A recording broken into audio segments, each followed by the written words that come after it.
Yo, what's good? Thank you for tuning in to the ImagineSJ web series, the show where we talk to San Jose creatives about their creative process, get practical tips on how you, the viewer, can tap into your own creativity, and just kind of talk about all things San Jose. My name is Damone Carter. I'm a rapper, arts advocate, creative catalyst, podcaster, lifelong San Josean, and your humble host for this program. Let's get into it. Every episode, we have been talking to amazing San Jose creatives, and we are fortunate to be joined by two of my favorites today. Our next guests are stalwarts of the San Jose arts and culture scene as DJs, writers, cultural curators, and podcasters. They have made an impact in San Jose and beyond. They, together with myself, comprise the Dad Bod Rap Pod, a weekly podcast on the Stony Island Network. I would like to welcome to the ImagineSJ web series, Nate LeBlanc and David Ma. What's happening, guys? Yo, thanks for having us. Yeah, Happy to doing be here. good. Yeah. We don't talk about San Jose that much, so it's a good opportunity. Right. Absolutely, absolutely. We have a podcast that we do that's not necessarily San Jose focused. We'll talk about it in just a bit. But I wanted to start with you, Nate. You're a vinyl aficionado. You DJ, you write. You've held various roles within the civic life of San Jose. In terms of arts and culture, what are San Jose's greatest assets? And how do we need to develop as a city? Yeah, I think the like kind of stalwart scenes, the things that define San Jose culture beyond San Jose are lowrider culture and skate culture. And like at various points in history, those have been like kind of more prominent. It's not anything that I currently follow, but I'm very proud of the fact that Lowrider magazine was founded in San Jose and that we have such a kind of long-standing iconography around lowrider cars, the cruising culture, the magazine itself, and just the kind of cultural identity that represents. And then in terms of skating, there are many kind of famous skaters that were born and bred here. You'll see San Jose in a lot of skate videos, and then skate videos are so closely tied in with underground hip hop culture that it's kind of a nice like rounding of the curve back to what we kind of do and focus on more often. But most of my friends from here are creative in some capacity. We have amazing DJs, a lot of like painters and kind of other kind of ceramicists and creatives. And I find that most people in San Jose have a day job and then a passion project that they pursue, ourselves included. Right. So, those are some things that come to mind. Okay, let's ask a more difficult question. Were we to, if the spirit of Anthony Bourdain came to San Jose, where are you guys eating? Nate is our resident of this podcast that we do. He is a resident foodie. Where are you taking the ghost of Bourdain were he to visit San Jose? That's a good question. I think given San Jose's culinary culture, we would probably have to go pho. And I would go Pho-E #1 on Silver Creek and Capitol, which is my favorite pho spot, the place that I learned to love the food. And I think Bourdain, knowing what I know about him and his willingness to eat with the president on plastic chairs in a food stall in Vietnam, would appreciate the low-key vibes. Absolutely, absolutely. Okay, all right. Dave, Mr. David Ma, you are a writer. You have written about music in a number of national publications. In addition to that, you are part of Needle to the Groove Records here in San Jose. What does the San Jose music scene need? Coming out of the pandemic, where are opportunities for growth there? I think what comes to mind initially is venues. We need venues. We need venues that are live.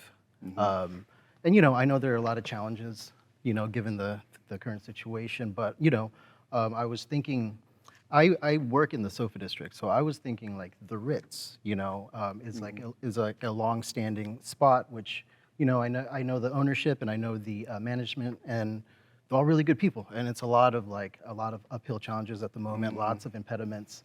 So, but they're like one of the main big live venues here. Yes. So I would like to see more support for that, for sure. A place like Stritch, also in the SoFa district, it curates live jazz all the time, and I think we're all sort of rooting for it to come back. Yeah. Oh, totally. We were just talking before we got on air that Cafe Stritch was the last place that we kind of circled up before the world fell apart, so to speak, back in March of 2020. Is there there's definitely a San Jose scene when it comes to music. Is there a San Jose sound? Oh, that's hard. I'm not sure. I'm not sure if there's a San Jose sound. I think there's a Bay sound, and I think San Jose is tangential to that. So Nate mentioned earlier, like the DJs and the DJ culture that we have here. I think it's similar. It's adjacent to the Bay Area's DJs. Absolutely, we have a But to number of say that great there's ones. a San Jose sound, I'm not sure. No. I'm not sure of that. Yeah. Okay, not there yet. Still being formed. Let's talk about, Nate. You are a lifelong San Josean, no? I am, yeah. Yes. Like myself, we are a breed of unicorn that is fastly vanishing from the plains, but we are still here. You talked about your favorite fuss spot, which is kind of evergreen adjacent. What intersection kind of represents home for you? Like, what combination of streets in San Jose is like your home base? I grew up near the intersection of Silver Creek and Capitol, and then I worked for many years at the intersection of Aborn and White. So when I think of At Red home, Lobster? Where'd you work? I worked at. Am I getting the streets wrong? I worked at the Longs. Yeah. Up there. No longer Longs, but yeah. It's CVS now, but Right. that again it dates me already. But so that's what I think of when I think of home. And actually, my friend Darnell Strom, who we grew up together, and he went on to become a prominent agent at UTA, and someone who just comes back to San Jose for the holidays. Every year when we get together for a drink, he talks about how much it changes. And him and I used to have a debate. His family lived in the Meadowlands, which is over Yerba Buena Hill from where I grew up. And I said when we were in high school, when we first started driving, the thing that was so great about growing up in Evergreen, which had this very small town feel as a kind of subsection of San Jose, was you could get anywhere you needed to get in 5 minutes. Yes. And he never agreed with that, and especially as they kept adding traffic lights, that's really not true anymore. But I felt like there was a brief time when I first started driving, and maybe I was just driving too fast, that that was Highly a possible. possibility. And it's just like it has changed immensely since then. And I am a pro-development person. I think San Jose needs to build its way out of its current kind of stasis, but it's tough to see the foothills kind of like taken over, and like just things change so drastically. I get why people want to shut the door behind them once they get to a place like San Jose. It's not my personal standpoint, but I get the impulse. Oh, absolutely. But thanks for shouting out for the NIMBYs in the house. Nate, you get to call it right here on this program. Is Evergreen part of East San Jose? I think the people who are from Little Portugal and the Story and King neighborhood would say no. I think the people who are from Evergreen desperately want that cred and would say yes. And I have gotten into that argument many times. So it depends who you ask. Okay. Yeah. Okay. I'm going East Side adjacent. Yeah. As someone who grew up Evergreen adjacent. Dave, you're originally from Santa Clara. Santa Clara, yes. Yes, the outer boroughs of San Jose. The tough streets. The tough streets. But you worked in San Jose for a long time. Is there an intersection or a place in San Jose that like really you consider to be kind of home base? Well, currently, I mean, in San Jose, I work at the Sofa Market as well, so that's a day job. Yeah. And so I think Sofa District in general is sort of my home base. And I mentioned earlier the Ritz, and I mentioned Stritch, and shout out to the Continental and Haberdasher as well. I mean, it's a great little hub, and that's certainly my favorite spot. I mean, it's the art district. So it is, and it's also kind of growing and moving in its own way. It's got some new development down there. It was certainly my favorite part of town up until COVID happened, and so the streets have changed a little bit, and the surroundings have changed, and just the overall feel of it. But I think it's coming back. We're inching back. We're doing our best. It's a very interesting time. COVID will sunset some point, maybe never. But one thing that has happened over the course of the pandemic is the podcast that we all do together called the Dad Bod Rap Pod has kind of grown exponentially in many ways. Nate, why don't you break down what is Dad Bod Rap Pod? Sure.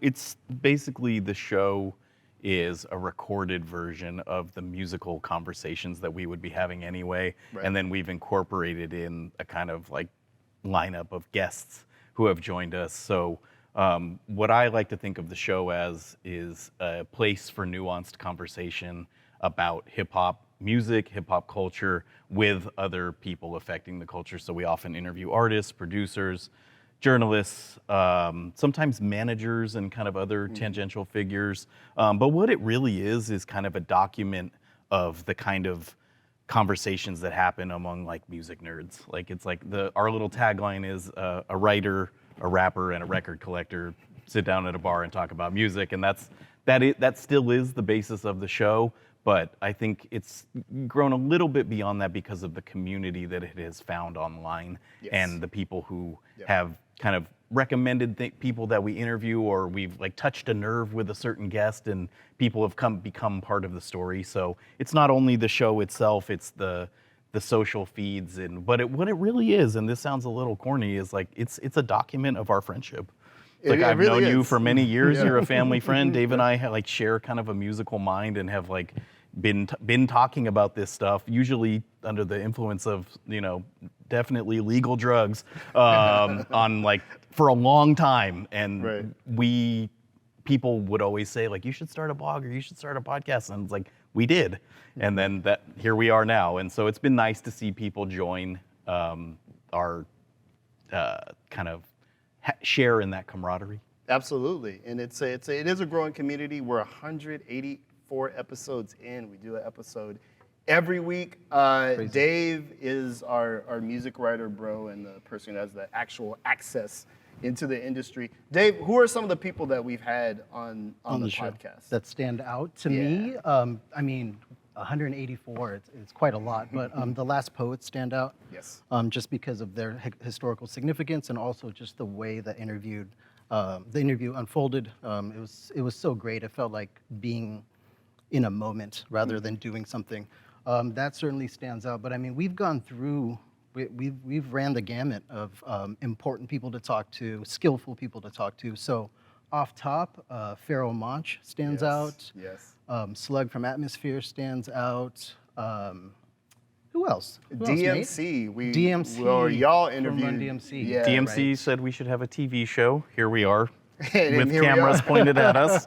Guy's pretty smart. was Funnily, incredible. we did the Last Poets interview in our room right around the corner. Yes, true. yes. Yeah. The That's true. School of Arts and Culture, where we shoot, has also nurtured the podcast as well, and it's been a very interesting ride over 184 episodes. We've talked to some of our heroes, basically, which is such a cool thing to do. And now we're part of the Stony Island Podcast Network, which is run by Open Mike Eagle. And so our reach has expanded. We're not millionaires yet. We haven't cashed in on the podcast bonanza yet, but it is growing, and we're very thankful for that. So for folks who may not be hip hop aficionados who are watching this program, I kind of wanted us to leverage some of our expertise here and talk about a couple things. First off, and I'll just throw this out to the group here. What are the most common misconceptions about rap music that we come across? Oh, So many. yeah, there are so many. I think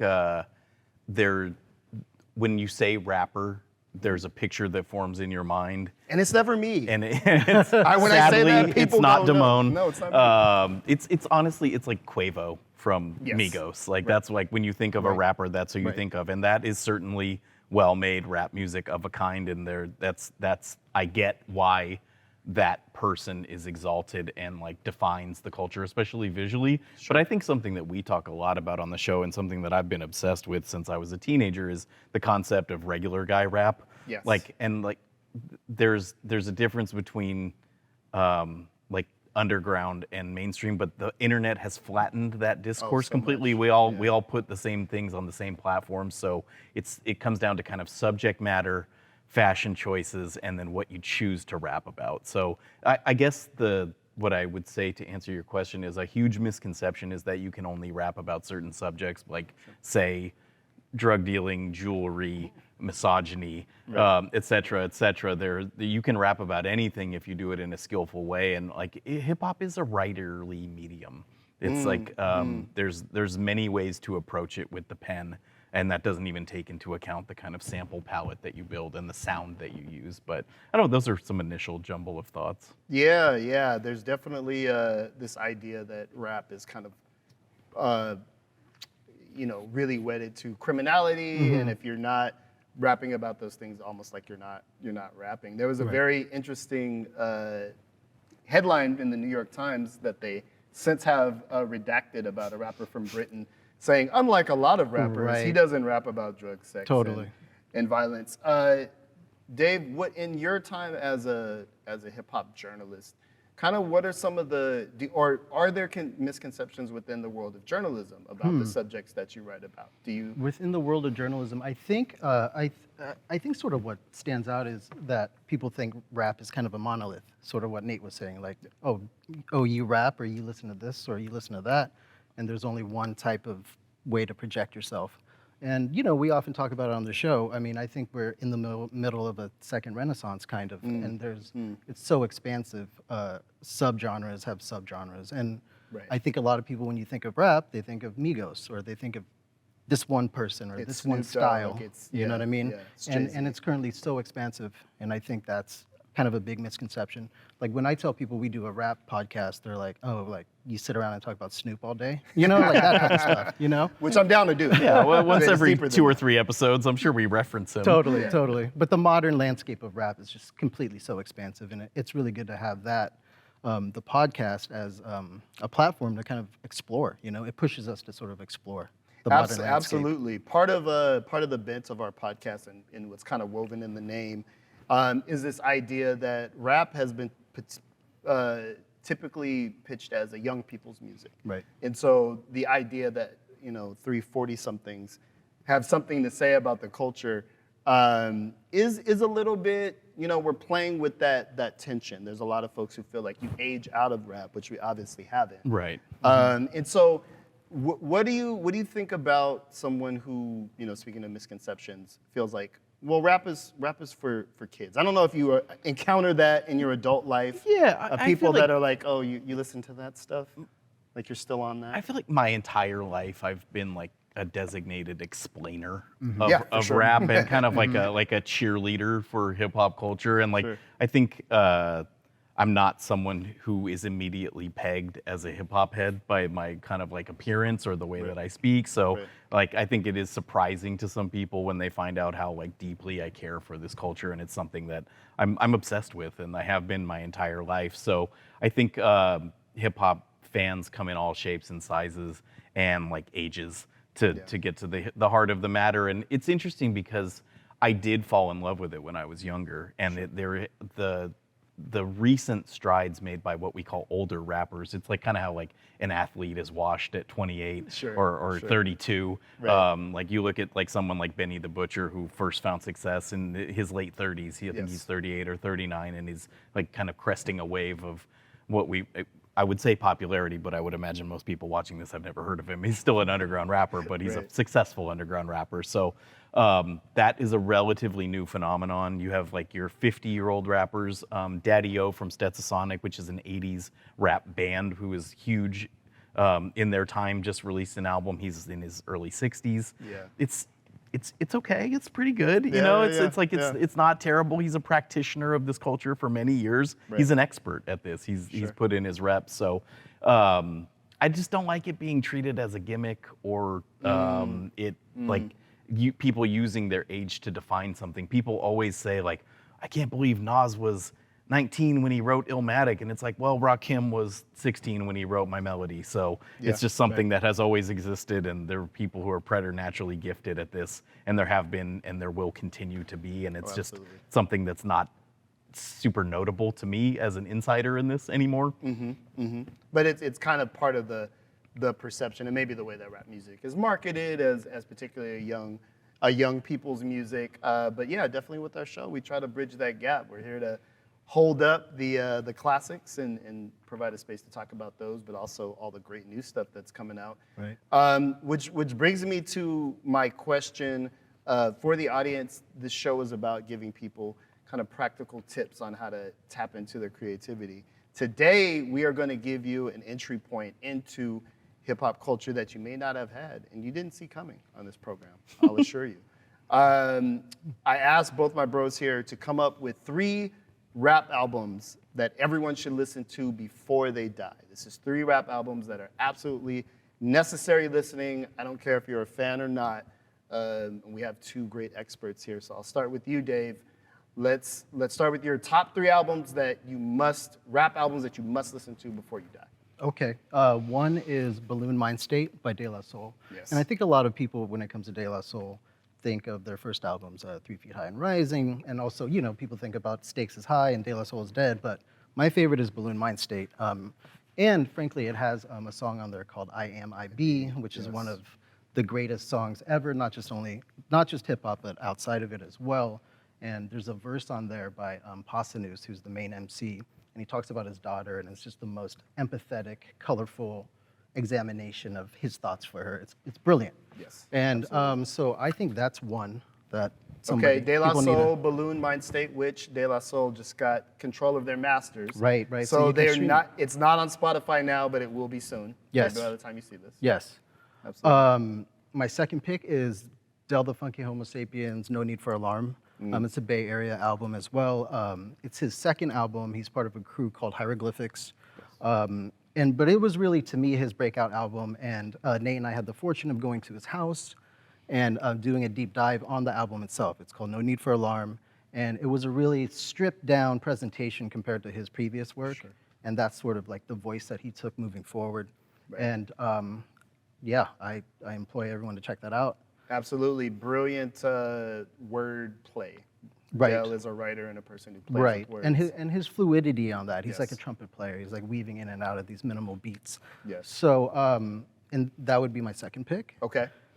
Third pick would be Edon, Beauty and the Beat. I mean, I got like 30 more floating in my head. Yeah, But I'm yeah. going to go with that one because if anybody has listened to the podcast, like they're familiar with it. We talk Yes. about Edon. We talk about the project a lot. And, the podcast is sort of bridging the gap between, the old stuff and the new stuff. And I don't think there's a better example of that than Edon's Beauty and the Beat. It's a self-produced album. He also raps on it.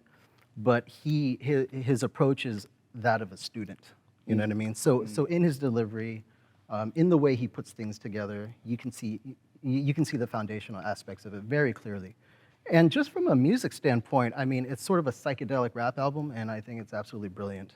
I think it came out in 2007? Five. 5, yeah. So, I mean, it's quite, it's over a decade old, but I think it's one of the best. Yeah, stood the test of time. Yeah. And yeah, for anybody who listens to the podcast, or if you go back and listen to it, we talk about Edon like every other episode.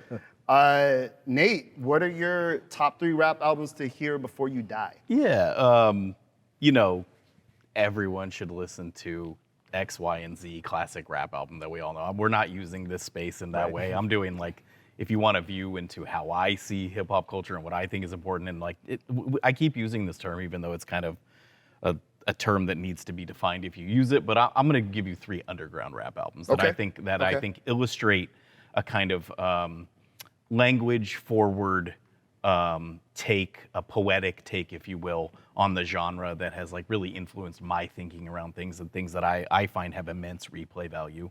And so the number 1 draft pick in that slot would have to be Ghostface Killah's Supreme Clientele. Just one of the most magical and unique hip hop albums of all time. Talk about wordplay. Yeah. Ghost is just on this stream of consciousness, kind of scorching rap like flurries that just come at you, and like it's highly debated whether or not they make sense.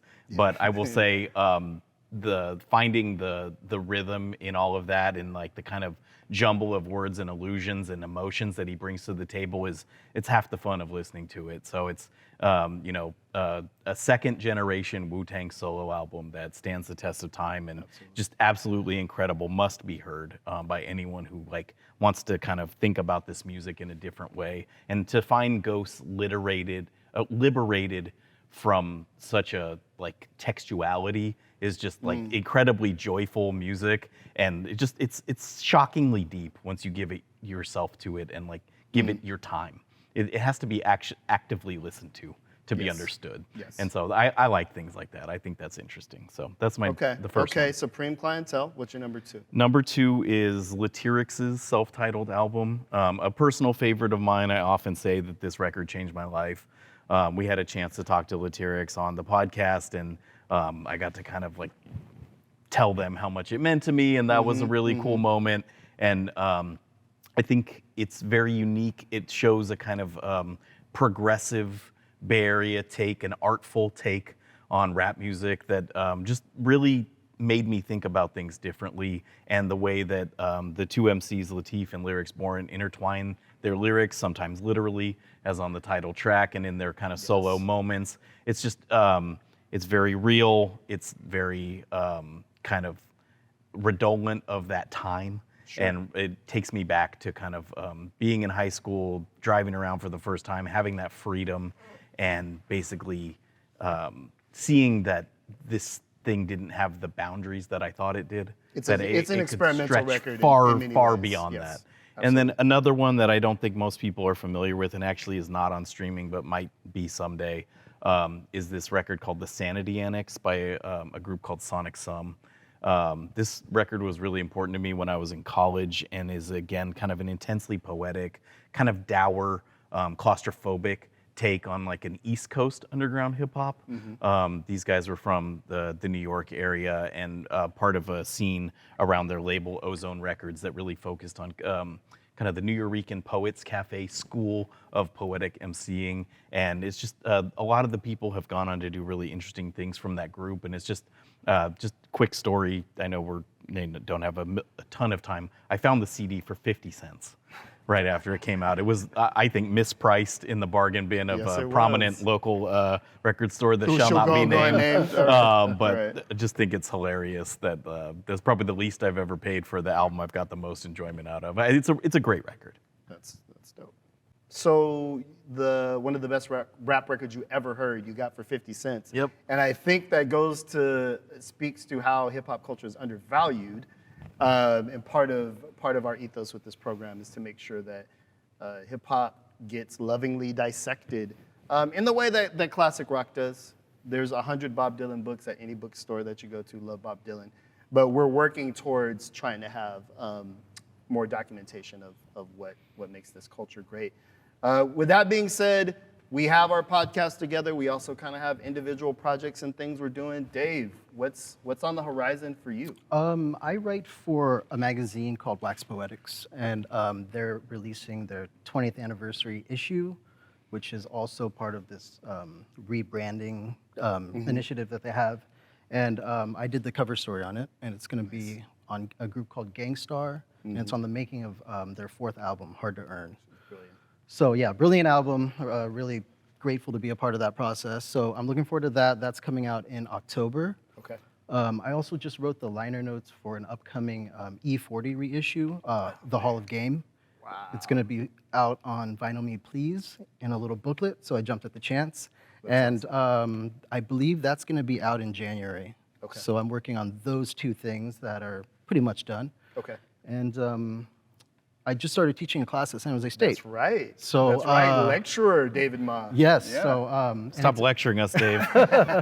it's a course on hip hop, and sort of to Nate's earlier point, like I'm always explaining it, and it's a process of legitimization. Yes. But luckily, the College of School and Dance have been great champions of it, and we've forged it through. And so I'm looking forward to semester 2 pretty soon. That's dope. Dave teaching the babies about the hip hop.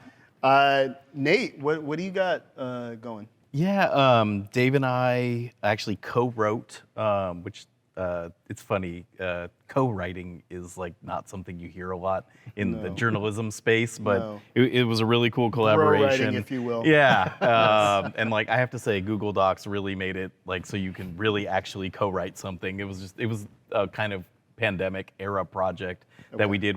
Dave and I were lucky enough to be invited to write the liner notes for a reissue of Freestyle Fellowship's first record, To Whom It May Concern, which is like, I use the word epical probably too much, but it really began this epoch of independent, lyric forward, kind of jazzy hip hop that you can still feel the reverberations of today. They're back in the hip hop news again today. Absolutely. So we again kind of collaborated on an essay framing that record, the time, the place, the people, and that should be out in October as part of a 2 LP reissue where they remastered and remixed the what was originally a 4-track recording into Yeah. like professional sound, and it's a great project. I'm really excited to be a part of it, and it's just great to work with my bro. And, it's just That like was a a great really cool, process. fun thing that we were able to do together, and I'm really proud of it, and like looking forward to holding that in my hands.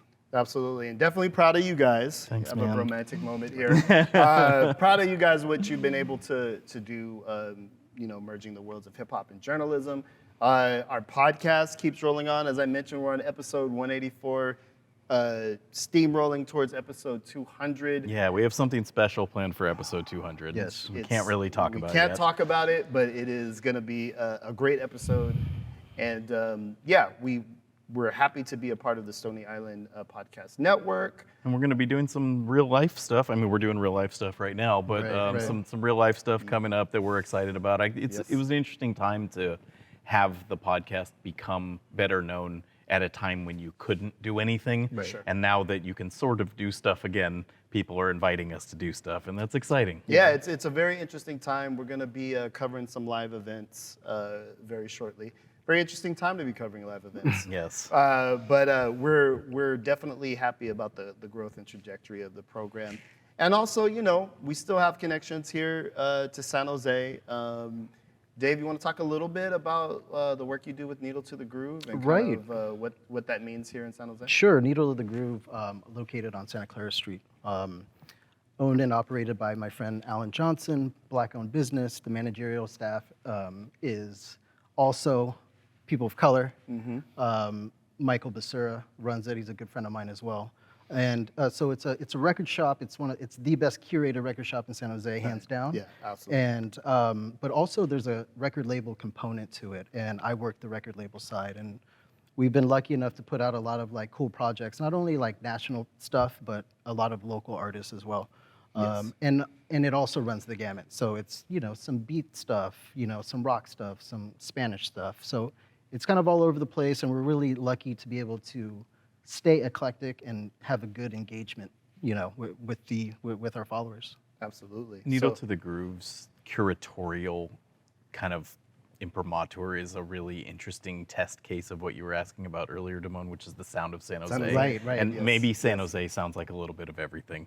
It's like, you have to draw from a lot of different cultures. Our diversity is our strength. That's one of the great things about living here, and basically why I can't live anywhere else. If you look around at other places on the map, you're just like, I'm never going to be able to be around the kind of people that I want to be around on a regular basis. So it's Dave and Alan and the guys' project, but I just want to say worth looking into. Yeah. And it's kind of an interesting glimpse into a lot of different scenes. It's like it grabs from a lot of different things, but then you put it together under the the largesse of this record shop, and that's how record shops are curated. There's different genres, and Yeah. it's like the best record in each genre kind of vibe. It's pretty Yeah, cool. we kind of formatted ourselves after Peanut Butter Wolf, who's also a San San Josean, Josean, yeah. and who also went on to do big things, especially with Stone's Throw, which is his record label, which is also famously eclectic. So we're hoping to sort of move that lineage forward. Yeah. So in summation, San Jose kind of does have a little bit of a sound and an actual musical legacy. I'm proud to say that we are a part of it in our own way, and we'll continue to forge ahead with that. Nate LeBlanc, Dave Ma, thank you so much for coming on ImagineSJ. Thank you, Damone. Thanks for having us.